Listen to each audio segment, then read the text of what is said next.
지금 태국이 또다시 발칵 뒤집혔습니다. 묵다한을 비롯한 북동부 지역에서 탄저병 의심 사례가 급증하면서 주민들의 공포가 확산되고 있는데요. 이 뒤에는 중국과의 경제 협력이라는 설마 우려했던 이해관계가 있었습니다. 효과가 검증된 방역 시스템을 폐기하고 검역 절차를 간소화한 결과 태국 농촌 지역의 현재 상황은 끔찍한 지경에 이르렀고 이로 인해 지역 경제마저 추락하고 있습니다. 주민들의 건강보다 경제적 이익을 우선시한 정책, 결정이 얼마나 큰 재앙을 불러올 수 있는지를 보여주는 사례입니다. 도대체 태국 북동부 지역에서는 어떤 일이 있었던 걸까요? 안녕하세요. 저는 방콕 대학에서 위생보건학을 전공하는 나린입니다. 방콕의 하늘은 4월의 열기로 붉게 물들어 있었습니다. 도서관에서 참고 문헌을 정리하다 시계를 올려다봤죠. 손끄란 전날 대학 캠퍼스는 이미 반쯤 비어 있었습니다. 창밖으로는 야자수가 태국의 뜨거운 바람에 흔들리고 있었고 제 마음도 그 리듬에 맞춰 고향을 향해 나풀거렸어요. 묵다한, 책을 덮으며 고향 이름을 속삭였습니다. 북동부 국경지대의 작은 마을, 어릴 적 추억이 켜켜이 쌓인 곳이죠. 송끄라는 태국에서 가장 중요한 명절이니만큼 대학생들도 고향으로 돌아갈 시간이었습니다. 짐을 챙겨 기숙사를 나서며 SNS에 올라온 가족 메시지를 확인했어요. 어머니는 이미 아침부터 집 앞에 물동이를 준비하고 계시다는 내용이었습니다. 버스 창문에 머리를 기대고 있노라니 도시의 건물들이 서서히 넓은 들판으로 바뀌어 갔습니다. 콘크리트 숲에서 벗어나 푸른 녹음이 시야를 채우자 가슴속에도 어릴 적 기억들이 물밀듯 쏟아져 왔어요. 특히 마을 어르신들과 함께하는 고기 나눔 의식은 손끄란의 백미였습니다. 마을 공동체가 함께 준비한 음식을 나누며 축복을 기원하는 그 순간만큼 따스한 기억도 없었죠. 마을 입구에서 아버지가 저를 반겼습니다. 올해도 손끄란은 묵다한이 최고라며 활기찬 목소리로 말씀하셨어요. 어머니는 쏟아지는 태양 아래서도 환한 미소로 딸을 맞이해 주셨고요. 집으로 향하는 길 마을 곳곳에는 이미 축제 준비가 한창이었습니다. 아이들은 물총을 들고 뛰어다니며 웃음소리를 흩뿌렸고 어르신들은 마을회관 앞에서 의식을 준비하고 계셨어요. 마을회관 앞을 지나며 올해는 뭔가 달라 보인다고 말했습니다. 마당에는 예년과 달리 대형 트럭이 서 있었고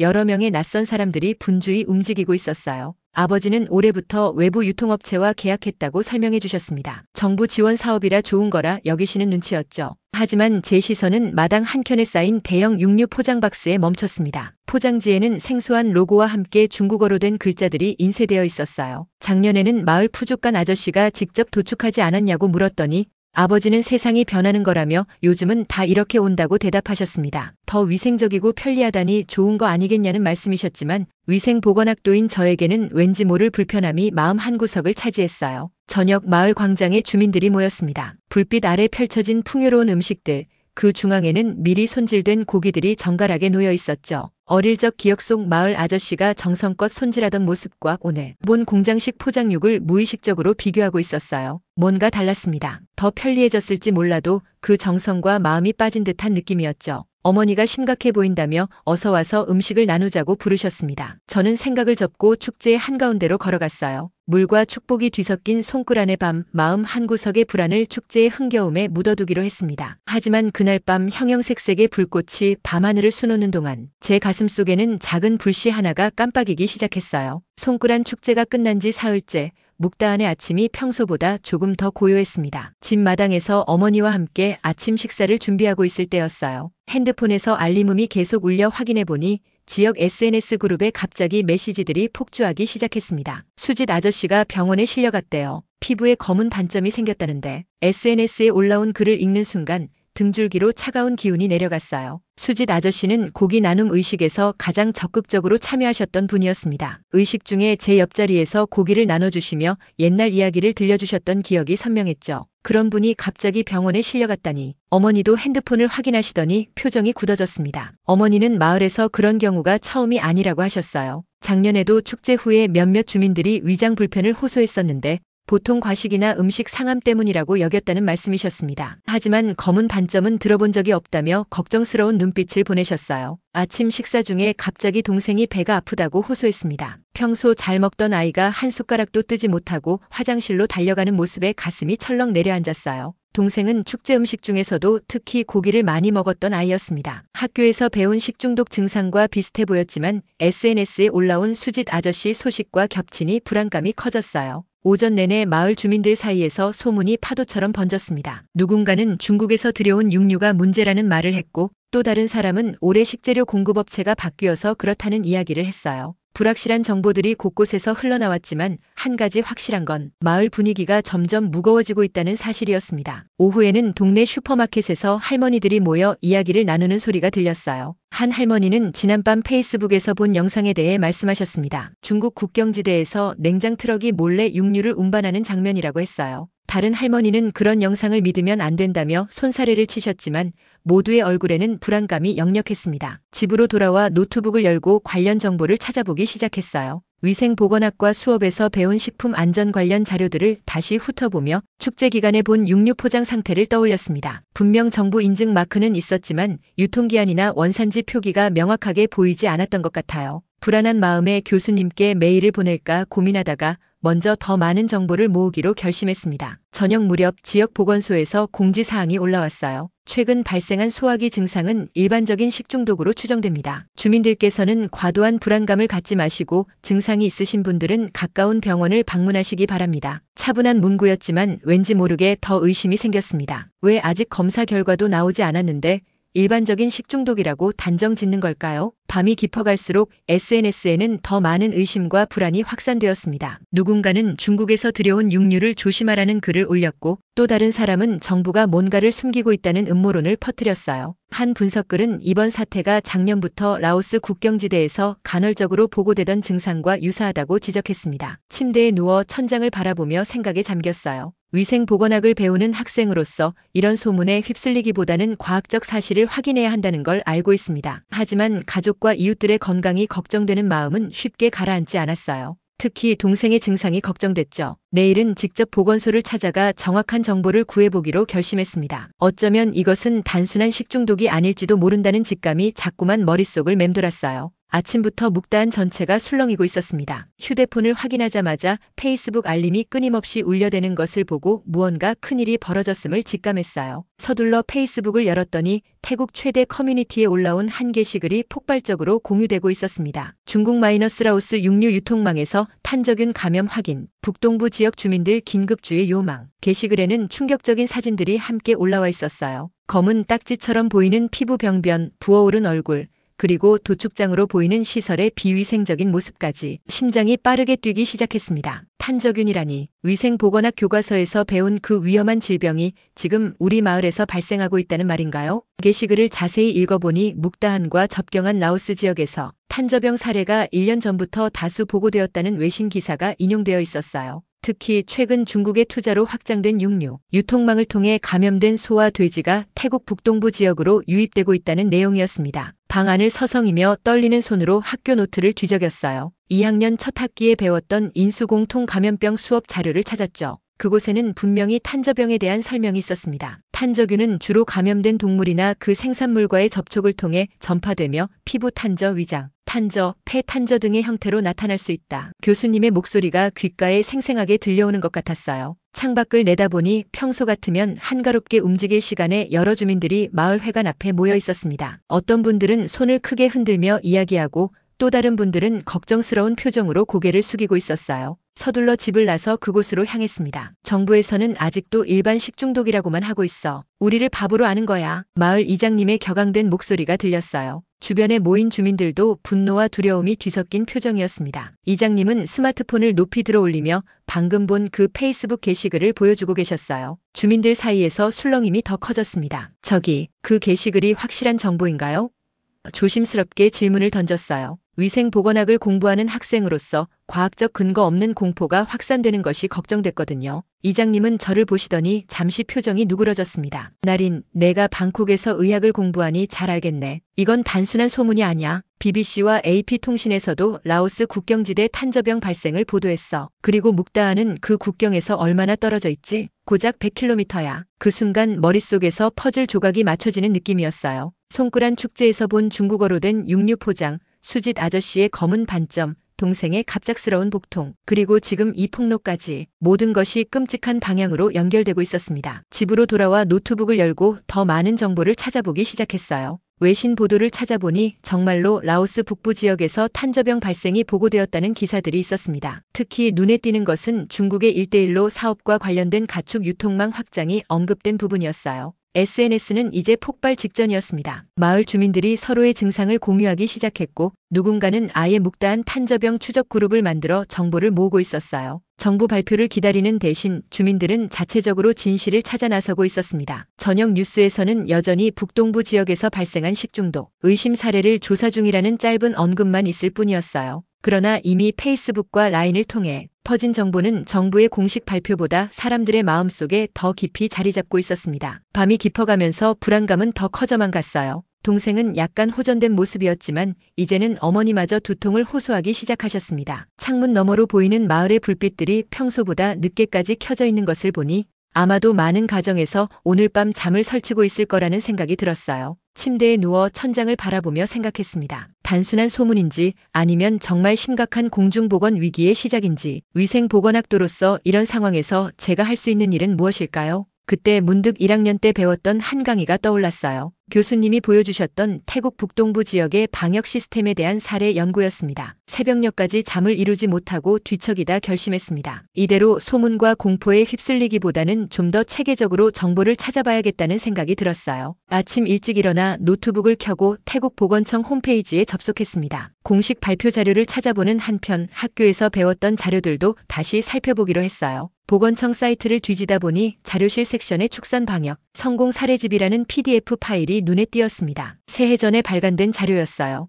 호기심에 파일을 내려받아 열어보았습니다. 목차를 훑어보니 북동부 지역 방역 시스템에 관한 장이 있었어요. 바로 그 부분으로 넘겨보았죠. 묵다 한-라오스 국경지대 탄저병 예방관리 시스템 구축 성과. 제목을 보는 순간 심장이 빠르게 뛰기 시작했어요. 우리 마을이 직접 언급된 보고서였습니다. 게다가 탄저병이라니 지금 우리가 겪고 있는 상황과 너무나 정확하게 맞아떨어지는 내용이었죠. 손가락으로 화면을 내리며 빠르게 읽어내려갔습니다. 본 프로젝트는 2012년부터 2018년까지 태국 마이너스-라오스 국경지대에서 발생 가능한 탄저병을 예방하기 위한 통합 방역 시스템을 구축한 사례이다. 특히 묵다한 지역을 중심으로 한 이 프로젝트는 육류, 유통 과정에서 철저한 검역과 모니터링을 통해 탄저병 발생 제로를 달성하였다. 놀라움에 몇 번이나 같은 문장을 반복해서 읽었어요. 우리 마을에 이미 탄저병 예방 시스템이 있었다니. 그렇다면 왜 지금 이런 문제가 생기고 있는 걸까요? 계속해서 보고서를 읽어내려갔습니다. 마지막 페이지에 이르자 연구진 명단이 나왔어요. 그리고 그 순간 너무나 익숙한 이름을 발견했습니다. 교신저자 닥터 코싹 웡차이. 순간 숨이 멎는 느낌이었어요. 닥터 코싹 웡차이. 1학년 첫 학기 동남아시아 공중보건 시스템 수업에서 교수님이 여러 번 언급했던 그 이름이었습니다. 심지어 기말과제로 그분의 논문을 읽고 리뷰를 작성했었죠. 코싹 박사는 태국 북동부 지역 출신으로 농촌 지역의 공중보건 시스템을 개선하는 데 평생을 바친 전문가였어요. 서랍에서 예전 노트를 꺼내 급하게 뒤적였습니다. 거기에는 분명 닥터 코싹의 연구에 대한 제 필기가 있었어요. 노트를 펼치자 교수님이 강조하셨던 부분이 형광펜으로 밑줄 쳐져 있었습니다. 코싹 박사의 탄저병 방역 시스템은 단순한 검역을 넘어 지역사회 기반 모니터링과 신속 대응 체계를 결합한 혁신적 모델이다. 특히 묵다한 지역에서의 성공 사례는 전 세계 농촌 지역 방역의 롤모델로 주목받고 있다. 머릿속에서 조각들이 맞춰지기 시작했어요. 묵다한에는 분명 효과적인 탄저병 방역 시스템이 있었습니다. 그리고 그 시스템을 만든 사람이 바로 학교에서 배웠던 닥터 코싹이었어요. 그런데 어째서 지금 우리 마을에서는 탄저병으로 의심되는 증상들이 나타나고 있는 걸까요? 보고서를 다시 자세히 살펴보니 마지막 업데이트가 2018년이었습니다. 그 이후로는 어떻게 되었는지에 대한 정보가 없었어요.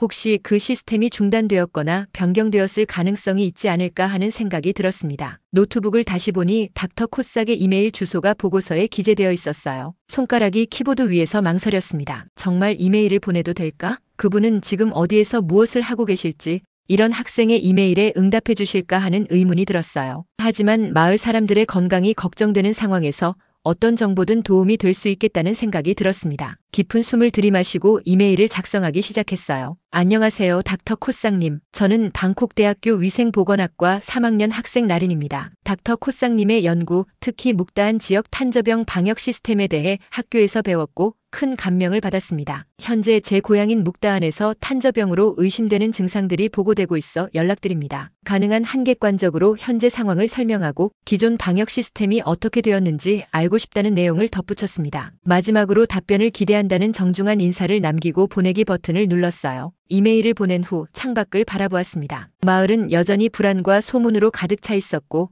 사람들은 평소보다 적게 돌아다니고 있었어요. 닥터 코싹이 응답해줄까요? 그리고 만약 응답한다면 그 답변이 우리 마을의 상황을 이해하는 데 도움이 될 수 있을까요? 불확실함 속에서도 작은 희망의 불씨를 품게 되었습니다. 이메일을 보낸 후 하루가 지났지만 답장은 오지 않았습니다. 어쩌면 너무 급하게 보낸 이메일이었을지도 모른다는 생각이 들었어요. 마을 상황은 점점 심각해지고 있었습니다. 이제는 10명이 넘는 주민들이 비슷한 증상을 호소하고 있었고 지역 병원은 환자들로 북적였어요. 정부에서는 여전히 철저히 조사 중이라는 말만 반복하고 있었죠. 그날 저녁 가족들과 함께 불안한 마음으로 TV 뉴스를 보고 있을 때였습니다. 갑자기 핸드폰이 울렸어요. 생소한 번호였지만 혹시나 하는 마음에 받았습니다. 나린 씨인가요? 코싹 웡차이입니다. 순간 귀를 의심했어요. 닥터 코싹이 직접 전화를 하다니 예상치 못한 응답에 심장이 빠르게 뛰기 시작했습니다. 어떻게 답해야 할지 머릿속이 하얘졌어요. 네, 맞습니다. 닥터 코싹님이세요? 제 이메일에 이렇게 직접 전화로 응답해 주시다니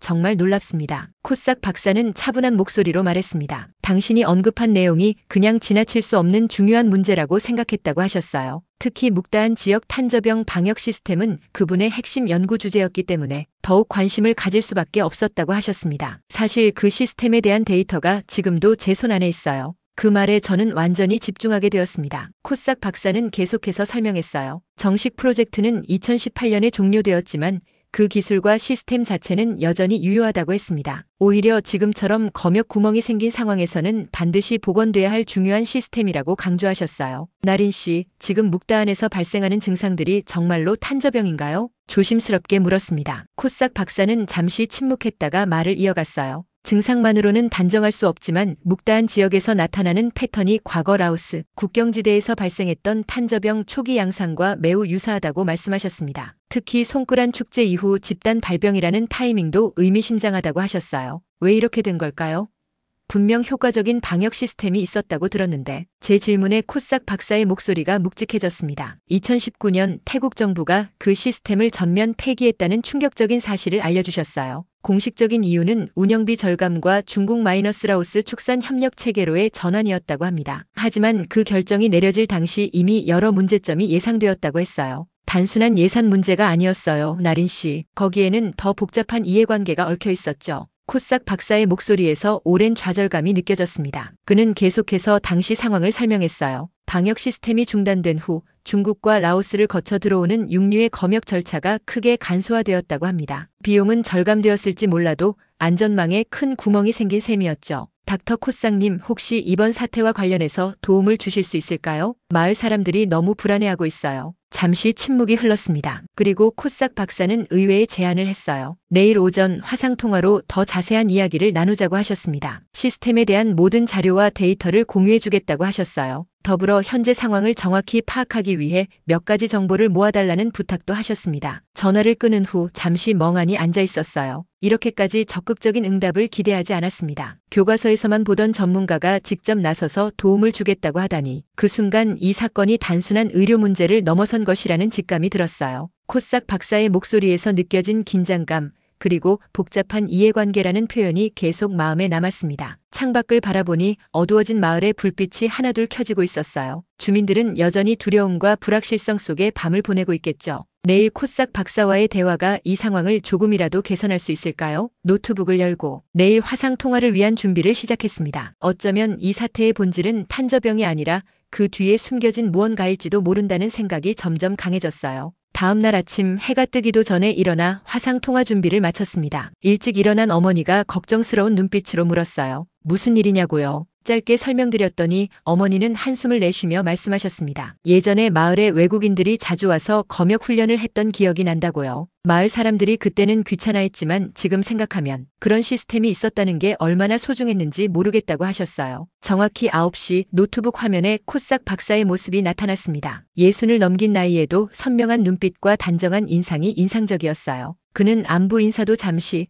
바로 본론으로 들어갔습니다. 자료를 다 준비했습니다. 먼저 묵다한 탄저병 방역 시스템의 역사부터 설명해 드릴게요. 코싹 박사는 화면을 공유하며 자료를 보여주기 시작했어요. 2012년 라오스와의 국경 지역에서 탄저병이 발생한 후 태국 정부와 국제보건기구가 협력하여 시범 프로젝트를 시작했다고 합니다. 그 중심에 묵다안이 있었죠. 이 지역이 선택된 이유는 라오스와의 국경에 가깝고 전통적으로 육류 소비가 많은 지역이었기 때문이라고 했어요. 이 시스템의 핵심은 세 가지였습니다. 첫째, 지역 기반 검역소 설치. 둘째, 주민 참여형 모니터링. 셋째, 신속한 대응 체계 구축이었죠. 코싹 박사는 화면에 그래프를 띄웠어요. 2012년부터 2018년까지 묵다한 지역에서 탄저병 발생 건수는 정확히 0이었습니다. 같은 기간 시스템이 도입되지 않은 인근 지역에서는 간헐적으로 발생 사례가 보고되었다고 해요. 성공적인 사례였던 것이 분명했습니다. 그런데 왜 중단되었나요?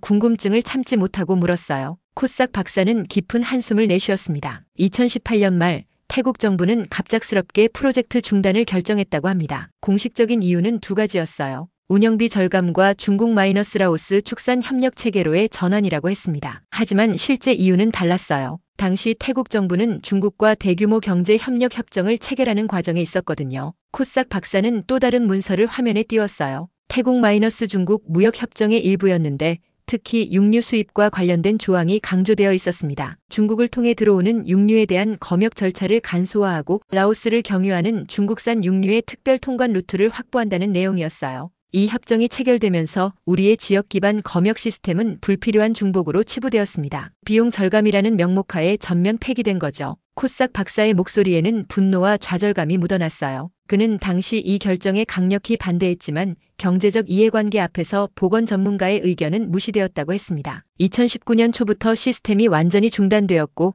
지금은 정부 공식 목록에서조차 삭제되었어요. 마치 이 시스템이 존재하지 않았던 것처럼요. 충격적인 사실이었습니다. 효과가 증명된 방역 시스템이 단지 경제적 이해관계 때문에 폐기되었다니. 그리고 그 결과가 지금 우리 마을에서 나타나고 있는 건가요? 현재 상황을 보면 제가 예측했던 최악의 시나리오가 현실이 되고 있는 것 같습니다. 코싹 박사는 계속해서 설명했어요. 시스템이 중단된 후 검역 과정은 형식적인 서류 확인 수준으로 간소화되었다고 합니다. 특히 중국에서 라오스를 거쳐 태국으로 들어오는 육류는 거의 검사 없이 유통되고 있었다고 했어요. 송크란 축제처럼 대량의 육류가 소비되는 시기에는 더 위험합니다. 비용을 줄이기 위해 출처가 불분명한 육류가 대량으로 유입될 가능성이 높거든요. 코싹 박사의 말을 듣고 있자니 축제 때 본 중국어로 된 육류 포장이 떠올랐습니다. 그때 느꼈던 불편한 감각이 단순한 기후가 아니었다는 사실을 이제야 깨달았어요. 화상 통화가 끝나갈 무렵 코싹 박사는 모든 자료를 저에게 전송해주겠다고 약속했습니다. 또한 이 상황을 알리는 것이 중요하다고 강조하셨어요. 정부가 진실을 숨기려 한다면 시민들이 나서야 한다고 말입니다. 통화를 마치고 자료를 받아보니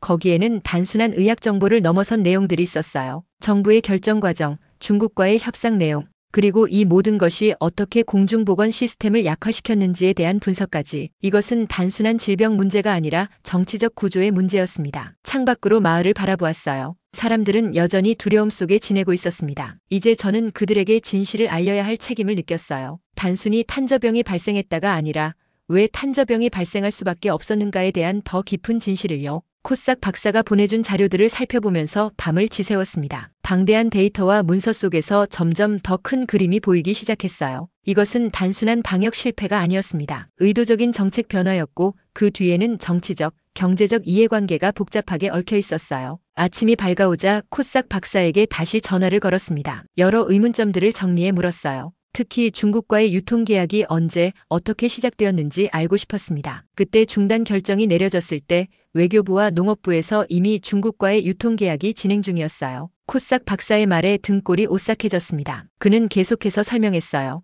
중국의 1대1로 사업 확장 과정에서 태국은 전략적 파트너로 지목되었고 특히 농축산물 교역이 핵심 협력 분야였다고 합니다. 묵다한을 포함한 북동부 지역은 그 협력의 시범 지역으로 선정되었다고 했어요. 결국 탄저병 방역 시스템은 그 거대한 경제적 이해관계 앞에서 희생되었습니다. 제가 경고했지만 아무도 듣지 않았어요. 이제 사태의 본질이 명확해졌습니다. 문제는 탄저병이 아니라 누가 무엇을 숨기고 있는가였어요. 사람들의 건강과 안전보다 경제적 이익을 우선시한 결정들, 그리고 그 과정에서 묵살된 전문가들의 경고. 이 모든 것이 지금의 위기를 만들어낸 것이었습니다. SNS를 확인해보니 이미 비슷한 의문을 제기하는 목소리들이 생겨나고 있었어요. 왜 한국식 시스템을 버렸나라는 해시태그가 트렌드로 떠오르고 있었습니다. 사람들은 직감적으로 이 사태가 단순한 질병 발생 이상의 문제라는 것을 느끼고 있었어요. 집에서 나와 마을 회관으로 향했습니다. 그곳에는 여전히 많은 주민들이 모여 대책을 논의하고 있었어요. 이장님을 비롯한 마을 어르신들이 심각한 표정으로 이야기를 나누고 계셨습니다. 저는 코싹 박사에게 받은 자료들을 정리해 그분들께 보여드렸어요. 이것은 단순한 감염병 사태가 아닙니다. 우리 마을에 있었던 방역 시스템이 고의적으로 폐기된 결과예요. 마을 사람들의 표정이 분노로 변해갔습니다. 특히 오래 살아오신 어르신들은 과거 그 시스템이 작동할 때의 기억을 더듬으셨어요. 검역소가 있었고 육류가 들어올 때마다 꼼꼼한 검사가 이루어졌다고 합니다. 그런데 어느 순간부터 그런 절차들이 사라졌다는 것이죠. 집으로 돌아와 생각에 잠겼습니다. 이제 이 정보를 어떻게 활용해야 할까요?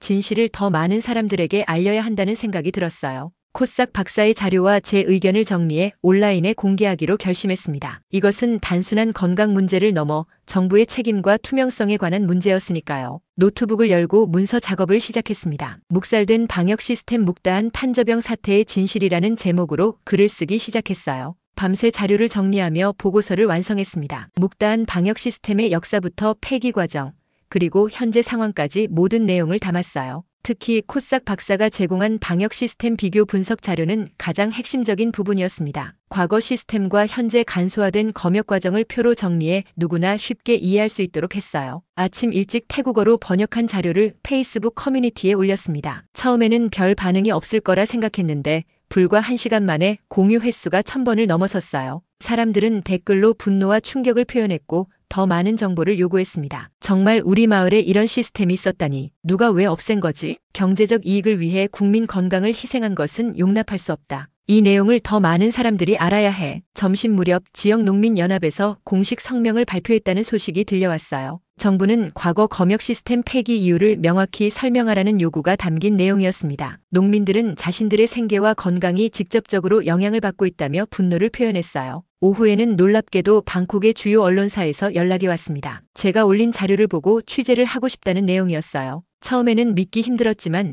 곧 인터뷰 요청이 연이어 들어왔습니다. 잊혀진 시스템에 대한 재조명이 시작된 것이었어요. 저녁 뉴스에서는 묵다한 탄저병 의혹과 폐기된 방역 시스템이라는 제목으로 특집 보도가 나갔습니다. 코싹 박사도 화상 인터뷰에 참여해 전문가로서의 견해를 밝혔어요. 정부 측에서는 현재 상황을 면밀히 조사 중이라는 짧은 논평만 내놓았지만 이미 여론은 들끓고 있었습니다. 밤이 깊어갈수록 온라인에서는 더 많은 정보와 증언이 모이기 시작했어요. 다른 지역에서도 비슷한 사례가 있었다는 제보, 과거 방역 시스템에 참여했던 공무원들의 증언, 그리고 중국 마이너스 태국 무역협정에 숨겨진 조항들에 대한 분석까지 퍼즐 조각들이 하나둘 맞춰지면서 더 큰 그림이 드러났습니다. 다음 날 아침 보건부에서 긴급 기자회견을 열었어요. 마침내 그들은 과거 묵다한 방역 시스템의 존재를 인정하고 현재 상황에 대한 철저한 조사를 약속했습니다. 더불어 임시 방역 체계를 즉시 가동하겠다는 계획도 발표했어요. 마을에는 정부 조사단과 의료진이 도착했고 환자들에 대한 본격적인 검사가 시작되었습니다. 코싹 박사도 자문위원으로 참여하게 되었다는 소식이 들려왔어요. 아직 완전한 해결책은 아니었지만